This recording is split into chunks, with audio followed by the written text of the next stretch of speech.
Hi, I'm Daphne Richards. Our question this week is, when should ornamental grasses like inland sea oats and fountain grass be pruned, and how far down should you cut? Well, that's a great question, since right now is the perfect time for this task. Like many temperate zone plants, most ornamental grasses go dormant in the winter and re-emerge in the spring, and the best time to prune them is sometime during dormancy. If your ornamental grasses go dormant early and you can't stand the look of the messy brown leaves, prune them as early as late fall or early winter. But if your ornamental grasses have attractive seed heads or some other nice quality while they're dormant, you can leave them alone until as late as the end of February. Here in Central Texas, we warm up pretty early, and you'll want to get any pruning done before new growth begins to emerge. The smaller the plant, the easier it'll be to prune, and you'll need to cut straight across, leaving most grasses at a height of no more than 6 inches from the ground. If the plant's small, it won't be too hard to do this with a pair of pruning shears while holding the grass with one hand. But as the plant gets larger, you may need to use a larger pruning tool, such as a pair of hedge trimmers or even an electric trimmer, which will allow you to use both hands to cut in a flat plane parallel to the ground. If the grass is very large and thick, you may want to tie the leaves into one or several small bundles using masking tape or garden twine to keep it in place while you prune. Our plant this week is Mexican orchid tree, Bauhinia mexicana, a great choice for attracting butterflies and hummingbirds to your garden.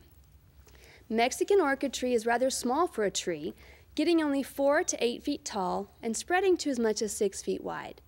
With this growth habit, its Mexican orchid tree is really more of a shrub, and it looks beautiful when allowed to grow like a shrub with fuller foliage and more flowers, so be sure to give it plenty of space to spread out.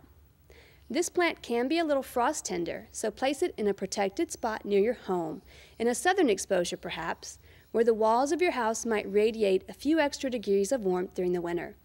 But even though Mexican orchid tree likes to be a little warmer when it's cold out, it doesn't easily tolerate the intense heat of our full summer sun. So choose a spot that's protected from the harsh afternoon rays, or one that gets bright, filtered light all day long. And if you're a real butterfly fan, be sure to plant this tree close to a window or a porch where you can sit and enjoy the fluttering all summer long. Bauhinia is covered with large and showy, but at the same time very delicate, pink or white flowers from summer through early fall. Even when it's not flowering, the leaves of this shrub are very intriguing. Mexican orchid tree is normally deciduous, but it may freeze to the ground in harsh winters. If it does freeze, simply cut back the dead trunks when you begin to notice new growth in the spring, probably sometime in March. And an important quality for many of us, Mexican orchid tree is listed to be deer resistant. To do in your garden this week, it's just about your last chance to plant a crop of cold season vegetables in time to have any hope of harvesting before the heat returns. You can still transplant asparagus crowns, seedlings of broccoli, cabbage, cauliflower, kale, and Swiss chard, and many others. We'd love to hear from you, so please visit klru.org/ctg to send us your questions or plants of the week from your garden.